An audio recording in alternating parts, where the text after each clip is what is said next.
In high school, there was a path. Everyone knew it. It was the one that demanded near-perfect grades, the one that promised the most prestige. It was medicine. And if I'm honest, for most of us, it wasn't about a deep desire to heal people. It was about the status. It was about the grand sums of money we knew doctors made. This was the goal. Education was the tool to get there. I was right on that track. First semester at Harvard, I dutifully ventured into neurobiology. Same prestige, same promise of stability. It all seemed set. But then after a year and a half, I hit pause. I looked at this path I was on, and I realized I wasn't on a journey. I was a resume in progress. I was a product preparing to be sold. Welcome to the deep dive. That shift, the one where education stops feeling like exploration and starts feeling like, well, mandatory preparation for a sale, it's happening globally, and it's profoundly changing the role of the university. Today, we are taking a deep dive into how and why education worldwide has shifted so intensely, away from that pursuit of pure knowledge and self-discovery towards something much more transactional. A market-driven commodity focused intensely on employability and return on investment. Yeah, it's a huge shift. And we're grappling with a really core philosophical tension here, aren't we? Is higher education this self-directed journey, meant for intellectual and personal growth? Or is it just an investment, something designed solely to yield a specific, measurable financial return? Our sources really trace the systemic policies that created this tension. We'll explore the human cost, too, of prioritizing metrics and investigate what happens when institutions and students, push back against this purely transactional contract. Okay, let's unpack this, maybe starting with the symptoms that most listeners will recognize, things like student debt, the pressure to choose a safe major, and just the constant talk of ROI, return on investment. These aren't isolated incidents, right? They're the result of massive global policy shifts. That's absolutely the crucial context. The dominant global trend we're seeing is the systematic commodification of higher education. And like you said, this didn't just happen spontaneously. It's fundamentally a consequence of neoliberal policies that has sought to apply market logic to pretty much every sector, including the university. Okay, so when you say market logic, what does that actually mean? Like practically for a university administrator or, a student making choices? Well, it means appraising almost everything related to higher education based on basically the price mechanism. For the university, it often means the state reduces public funding. This forces institutions to rely much more heavily on tuition fees and competitive grants. For the student, it means the activity itself, the degree, is determined and evaluated by its potential price tag in the labor market. We've really shifted the whole idea of higher education as a public good, something that benefits society broadly. Right. Shifted it towards treating it as just another market commodity. Exactly. Just another product to be bought and sold. And that immediately leads to intense competition among institutions worldwide, doesn't it? They suddenly have to sell their product, the degree, better than the university down the road or even overseas. Precisely. Universities are increasingly acting like, economic enterprises. Their main goal becomes maximizing revenue and advancing national economic competitiveness, rather than being the centers of disinterested education and research. And you see this reflected entirely in the language they use. The whole rhetoric changes quite quickly. Yeah, you notice that the moment the focus shifts, students aren't really seen as future citizens anymore, they're future workers. Universities get restructured towards this goal of smart growth, developing very specific higher skills based heavily on what businesses say they need, all under this banner of the knowledge-based economy. And this emphasis on the measurable output, the quantifiable stuff, brings us to a major intellectual problem, what you could call the illusion of measurability. Knowledge, skills, competencies, they get treated as these quasi-commodities that you can somehow quantify and sell. But what metrics are actually used? Things like starting salaries, job placement rates, maybe student satisfaction scores, standardized test results. Things that are easy to count, sure, but they don't capture the whole picture of educational benefit, do they? Exactly. They're pretty poor proxies, honestly. Yeah. Complex elements of intellectual discovery, things like intuition, critical ethical reasoning, adaptability, or what some people call tacit knowledge, are incredibly difficult to actually codify or measure. Tacit knowledge is that sort of unwritten, experiential, intuitive skill you gain through practice and immersion. It's the ability to know how without necessarily being able to spell out why. Right, like knowing how to ride a bike. You can't easily write down the instructions. Precisely. And the market tries to assign a price to things like intuition and ethical depth, but it can only ever really measure the easily digestible outputs. This creates this illusion that if a skill isn't quantifiable, on some spreadsheet somewhere. It has no real economic value. And that illusion has a profound human cost. Because the student, facing overwhelming debt and this constant market pressure, they internalize that metric. They start believing it too. Let's look at a student facing that calculus right now. Take Maya in the United States, for instance. I came across her dilemma when I was looking into the impact of these ROI metrics. Okay, tell us about Maya. How did this market logic interfere with her own, personal pursuit of knowledge? Well, Maya was described as deeply curious, genuinely fascinated by marine biology and the huge challenges of climate change, ocean health. That was her real intellectual driver. But when she and her family looked at university programs, they weren't just looking at the curriculum. They're looking at student loan calculators, future earning forecasts, all that financial stuff. And what did the financial metrics tell them about marine biology? Not good news, I imagine. No, exactly. They basically labeled it a high-risk, low ROI choice. The employability metrics, those clean, quantifiable statistics the university hopefully provided, pointed her overwhelmingly towards software engineering. That was presented as the guaranteed path to clearing her debt quickly. So she switched.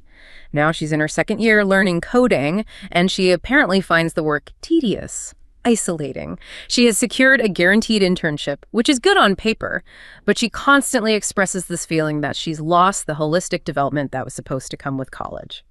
Yeah, Maya's story just perfectly captures the immediate impact of prioritizing financial ROI of everything else. When the path is selected solely based on that anticipated financial return, the critical space for interdisciplinary exploration, for developing critical consciousness, the very things she would need to actually tackle the climate problems that fascinate her, that space just gets squeezed out. She's being optimized essentially to be an efficient worker, but maybe at the expense of becoming a critically informed citizen. So the ultimate critique, then, is that this purely utilitarian focus really threatens the democratic role of education itself. We end up funneling resources toward producing commercially oriented professionals who can maximize profits, while often devaluing those public interest professionals, the teachers, the social workers, the environmental scientists who might be essential for, societal governance or environmental health. And this utilitarian priority filters directly into how curriculums are designed. The utility of a curriculum gets defined almost exclusively by how well it prepares students with skills and competencies for the global knowledge economy. This emphasis has several labels. People call it the utilitarian curriculum or the economization of curriculum, but the function is singular. Utility, defined mostly by business needs, becomes the primary yardstick for evaluation.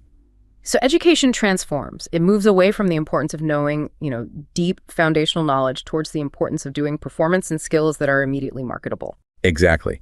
And because things like critical thinking and axiological learning, the study of values, ethics, value judgments, because those are really difficult to measure, they often get relegated to a secondary status.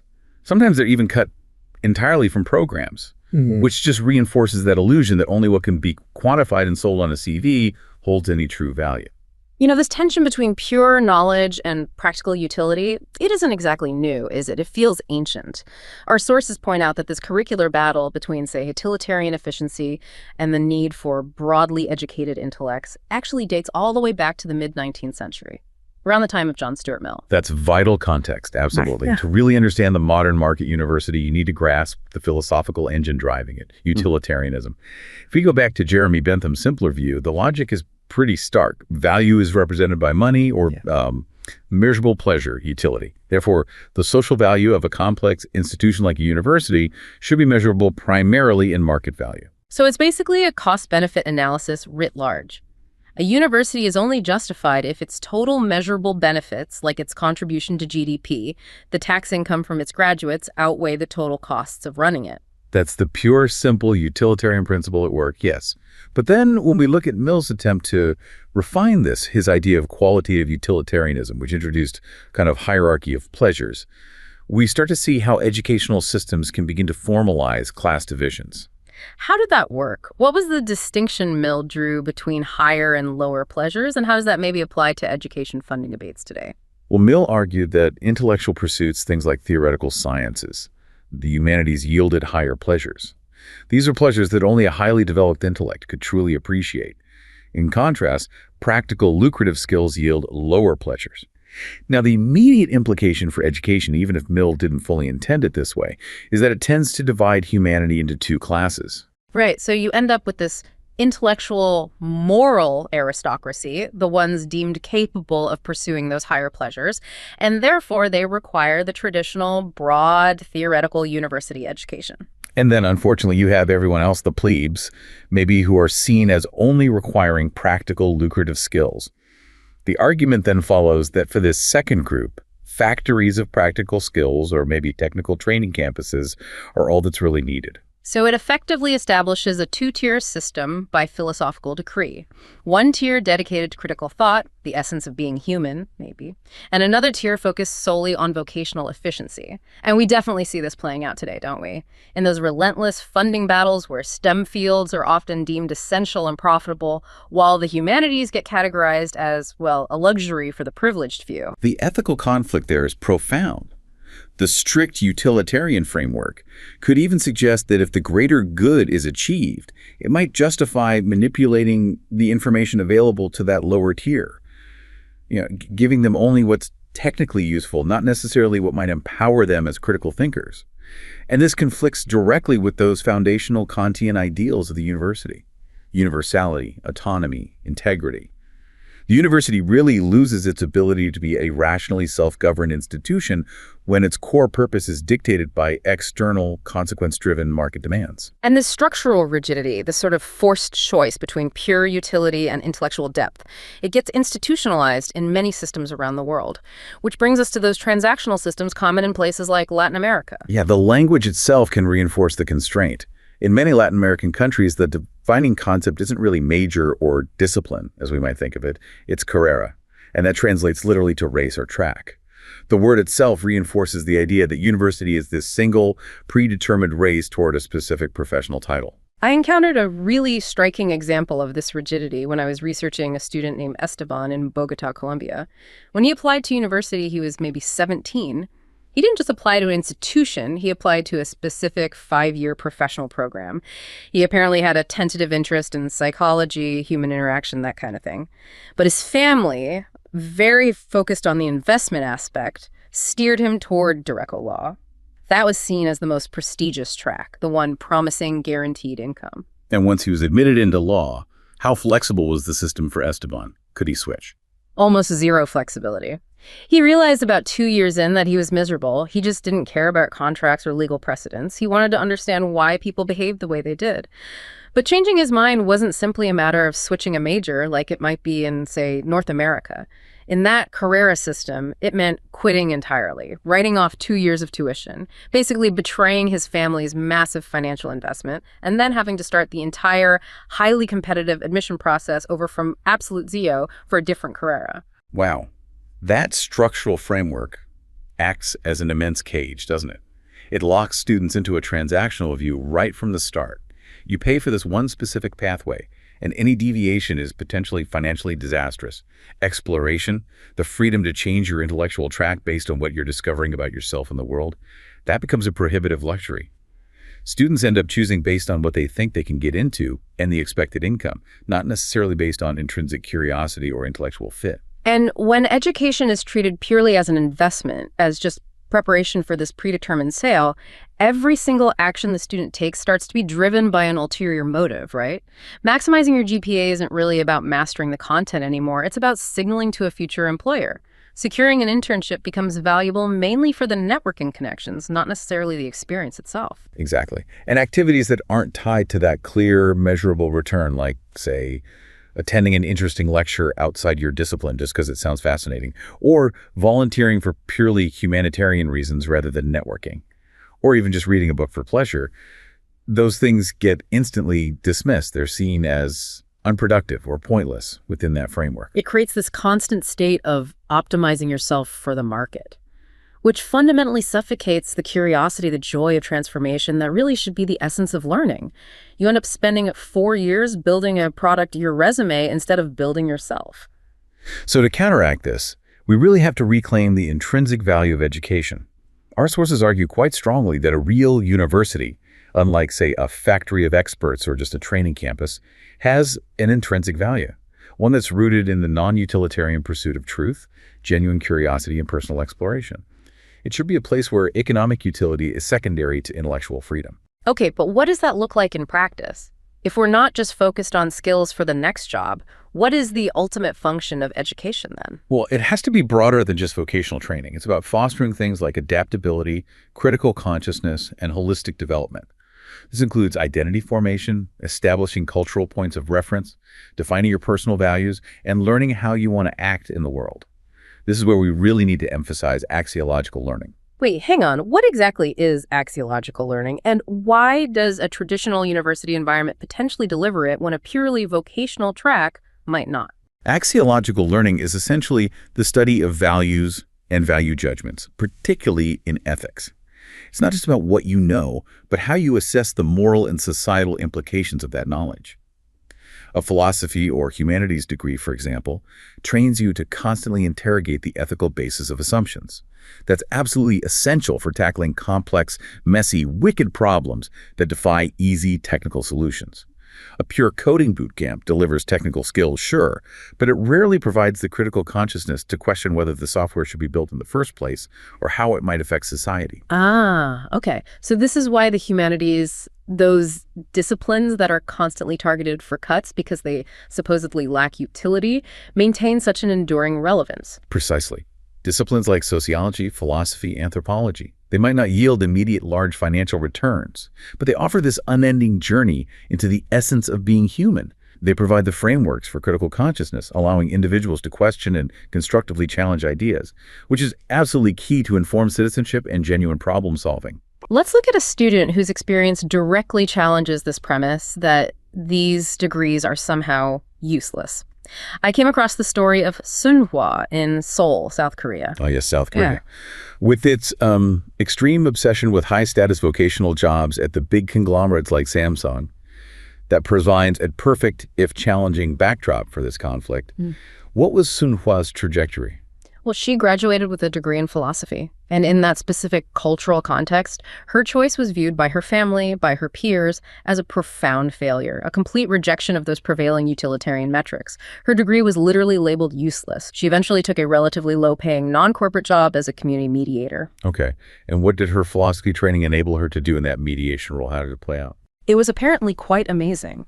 Her job required dealing with complex human conflicts every single day, disputes between neighbors, maybe small business owners, local government issues. Her degree didn't give her a specific technical skill like engineering might have, but it gave her an incredible ability to listen deeply, to practice critical consciousness, and understand why people were in conflict in the first place. She focused on the root axiological and ethical disagreements, not just the surface-level technical symptoms. So, while her peers who majored in engineering might have been making higher salaries initially, they were perhaps burning out because they lacked the framework to understand the deeper purpose of their work, or how to solve those messy, non-technical human problems. Sunhwa's curiosity-driven learning, that useless degree, actually provided the essential yet unquantifiable critical consciousness needed to foster real societal well-being. Skills that are desperately needed but completely undervalued by those purely financial ROI metrics. Okay, so if the current market-driven system tends to breed apathy, mediocrity, and this very narrow monodisciplinary training, what does a system actually designed for transformation and critical consciousness look like? Is it possible? Well, we can examine a developmental model that was put into practice in Chile, specifically the honors program at the Universidad Australia, or UHEK. This program was designed as a direct institutional reaction against the structural flaws they saw in their own system. That system included significant social inequality, student apathy, and these very rigid, almost authoritarian teaching styles rooted in a heavily neoliberal financing structure. So how did they structure it differently? How did they avoid those monodisciplinary silos that we see everywhere else? The program was thematically focused on environmental studies and sustainable human development. And crucially, it was set up as an extra-departmental academic unit. That structural move allowed it to bypass the traditional departmental divisions and rivalries. It deliberately integrated faculty from natural sciences, social sciences, and the humanities, forcing a truly transdisciplinary approach from the ground up. That structural freedom sounds key. Okay, and what about student selection? If they weren't just valuing grades, how did they ensure quality, or whatever quality meant in this context? They essentially shifted the meaning of quality. They moved away from relying strictly on past academic performance and weighted their selection criteria much more heavily on motivation. They conducted intensive interviews with the selection committee made up of faculty and even former students to gauge genuine drive, commitment, and curiosity. They were intentionally seeking out students who really wanted to apply knowledge to social change, regardless of their prior standardized test scores. And the learning experience itself connected immediately to the wider social arena, right? It wasn't purely theoretical, locked away in the university. Absolutely not. The program explicitly incorporated community learning and the integration of local knowledge. For example, in one seminar focusing on the philosophy of development, students worked directly with the indigenous Trakau Maupur community. This community was facing significant environmental stress after a paper pulp mill upstream had apparently caused the disappearance of black-necked swans, which were a critical local ecological and cultural resource. Wow. So the students weren't just reading theoretical environmental papers in some ivory tower. They were actively applying concepts of sustainable human development and, crucially, that axiological reasoning to real socioeconomic crises in partnership with the people directly affected. Exactly. And by focusing on these practical local challenges, the program fundamentally redefined excellence.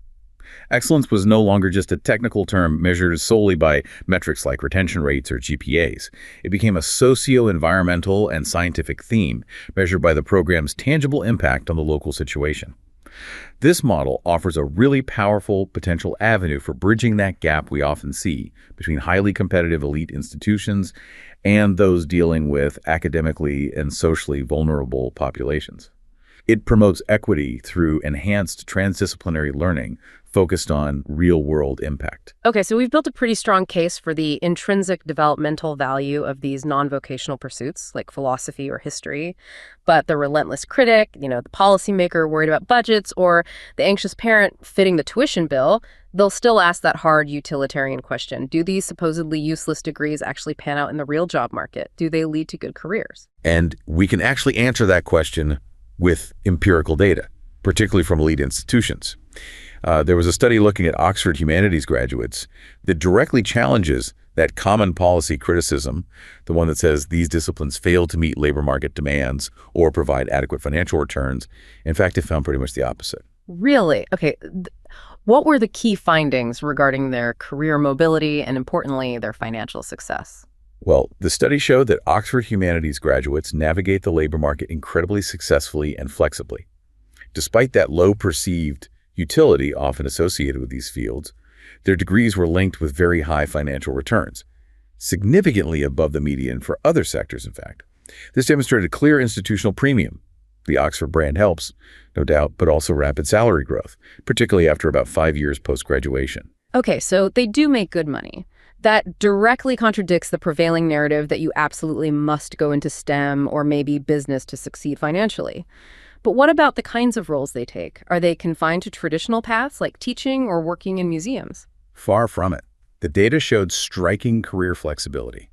These graduates were found working across a massive range of sectors. Education, sure, but also professional services, the arts, even finance. And overwhelmingly, they were occupying what the study called elite roles. These roles were defined by having high autonomy, prestige, and, yes, high pay.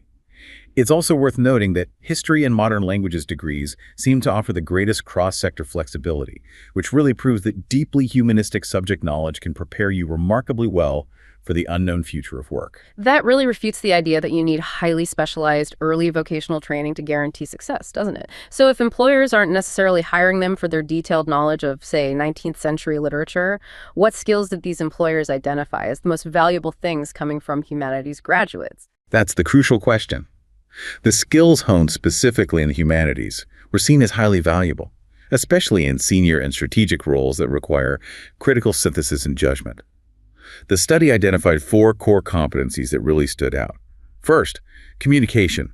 This was almost universally cited as superior, and it goes way beyond just basic writing skills. It involves clarity, conciseness, and maybe most critically, the ability to tailor complex writing and rhetoric effectively to vastly different audiences.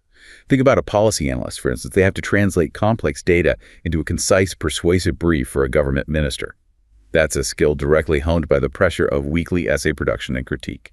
That focus on persuasive clarity is so essential, isn't it? Especially in high-stakes environments. Which leads directly to the second key skill identified: argumentation and persuasion. This is specifically sharpened by things like the demanding tutorial system, common at places like Oxford, which forces students to constantly construct and defend a strong argument under intense intellectual pressure. This kind of training provides the confidence to think on your feet, to interrogate assumptions effectively, and to logically defend a position in high-stakes meetings or challenging job interviews. Argumentation is essentially applied critical thinking then. And what about handling the sheer volume of information we all face now? The research required in complex modern roles. That's the third skill: research and synthesis. The high-pressure academic environment, demanding students grapple with extensive reading lists and produce coherent arguments weekly, develops an exceptional ability to process, digest, and manipulate complex material very quickly. Graduates reported relying heavily on this skill, the ability to efficiently find relevant information, synthesize disparate sources, and draw reasoned conclusions across all sectors, whether it's finance modeling or policy analysis. And the fourth, finally, and perhaps most fundamentally, there is critical thinking. This was often described not just as a learned technique, but as a mindset. It's that foundational ability to interrogate, to question, and to constructively challenge ideas, assumptions, and underlying values. This axiological mindset is seen as foundational to all high-level academic work and absolutely crucial for navigating ambiguity and uncertainty in any field. So the argument isn't just that these degrees happen to teach some transferable skills along the way. It's that the specific intellectual rigor of a humanistic education delivers superior versions of the very skills that almost every employer needs for strategic, high-level roles. Absolutely. And crucially, the graduates themselves emphasize that these transferable skills weren't generic or context-free. They felt they were intimately tied to the subject knowledge and the specific epistemological frameworks of the humanities they studied. You can't really divorce the skills from the content, they argued. That doesn't reflect the lived experience of actually deploying that knowledge effectively in the real world. That must provide an immense sense of confidence, knowing you can tackle complex problems even outside your specific degree subject. It absolutely did. Graduates consistently emphasized that their degree was, perhaps primarily, a pathway to self-formation and identity construction. The resilience they built from overcoming those intense academic pressures, combined with the undeniable signaling power of the institutional brand, gave them a profound confidence. Confidence to enter entirely new sectors and apply their skills successfully, even when they weren't, on paper, technically qualified.